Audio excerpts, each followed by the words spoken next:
Hey, what's up guys? This is Anthony from AnthonysCustoms, and for this review, we are looking at the new Marvel Legends Thor Ragnarok Wave Thor figure, which is their newest movie Thor, and objectively speaking, it's probably the best one. I'm curious what you guys think subjectively. Do you guys like this look for Thor? I think it looks okay in the movie when they show it, but I gotta say I'm not a big fan of it overall. But that's neither here nor there. Just curious, just some conversation for the comment section. Anyway, this guy's a pretty cool figure. They did a pretty good job with it, and he comes with some accessories. So let's go ahead and get him off the stand and take a closer look. This guy stands just about 18.5 centimeters to the top of his helmet, not counting the ears. And that makes him just over 7 inches. So he definitely has some size. He's definitely probably most assuredly too tall for 1/12 scale. But I think that's okay. I mean, most Legends are, so that's fine. Now, before we get into anything else, let's go ahead and just talk about the accessories. We do have the cape, which is removable. It's kind of a pain in the ass to get it to stay on him, but it does stay on well enough. He does have that removable belt that the cape pegs on through. He has a removable shin pad, which is very nicely painted. And then he has 2 swords, which are blue and orangish brown, which is kind of interesting. Definitely weird looking, but they're sculpted well, so that's cool. And we're going to take the cape off for the rest of the review just so it's not continually getting in the way. Now, this guy does have a whole lot of paint on him, especially for Marvel Legends. You can see all of that red Optimus Prime paint job on there. It's done very nicely. It's on the shoulder pad all the way throughout the chest, the head, the neck, the shin pad. It's all over the place. And then the rest of the figure still has a lot of paint on it. There's a few different shades of brown going on for the belt area. They painted the buckle on there. There's a little bit of goldish color going on throughout the chest. Different colored straps on the arms. It's very, very nicely done. Lots of nice color composition in there. The only real drawback on this guy is this right arm. The paint job is very iffy and it looks pretty terrible. Otherwise, it's fantastic. The head, the helmet, very, very nicely done. The likeness, I think, is definitely good enough.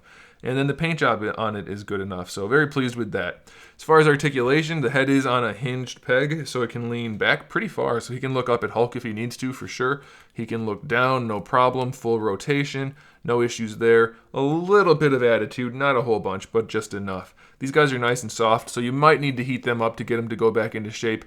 But mine's not too bad other than not being pegged in all the way. I don't know if that's a common issue, but maybe it is. For the shoulder pad, this guy is connected down here on the arm, so you can still raise the arm up very nicely. So that's pretty good. Full rotation, other than the fact that this kind of flares out, so it gets in the way a little bit, but it's not too bad.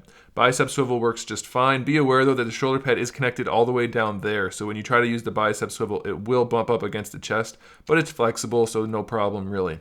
Double jointed elbow gives you better than 90, so that's pretty good.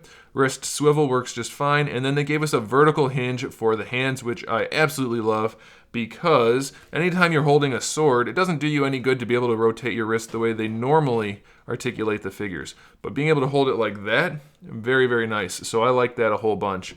He doesn't hold the swords very well, though. His hands seem a bit undersized. I know they're more realistically proportioned this way, but they still seem a little bit small, and they don't hold the swords very well, so be aware of that. The ab crunch only goes 1 notch forward, which doesn't give him a whole lot of range. It goes 1 notch back as well, which again, not very much range, but it's probably okay. Very weird sculpt work going on in there. We have that weird chisel effect again, even though there is continued design in there, so that's a little strange. Full waist twist is fine, no problem. This is kind of a soft piece. It still holds the hips back pretty well, but he gets decent range regardless, so that's okay. Going out to the side. Going out forward, not so much at all. Very limited in that regard. Thigh swivel works just fine. Double jointed knees, yeah, no problem really there, so that's fine. And then for the ankle, we can bring the foot only a little bit forward, not very far back either, and then ankle rocker, which is pretty crooked. He's got kind of fat ankles again, but since he's got baggy pants and boots, I think that's okay, but they didn't really account for it with the articulation, so overall, it's a pretty solid figure. Aesthetically speaking, they did as good a job as they could. I'm not a big fan of the design, but they definitely captured it as far as we can tell from the trailers. So I think it's a pretty solid figure. If you're into this, then go ahead and pick it up for sure. If you're not, it's not like it's a mind-blowingly good figure or anything like that, so you could pass on it if you wanted to, but it is definitely doing a good job of what it's supposed to, so I'm going to give you the recommendation. So there you go, guys. Thanks for watching. Make sure you subscribe to the channel. I have new videos up every single day. We talk about action figures, movies, TV shows, video games, all kinds of fun stuff, so make sure you come back for all of that. Give the video a thumbs up if you liked it, and in the meantime, keep collecting.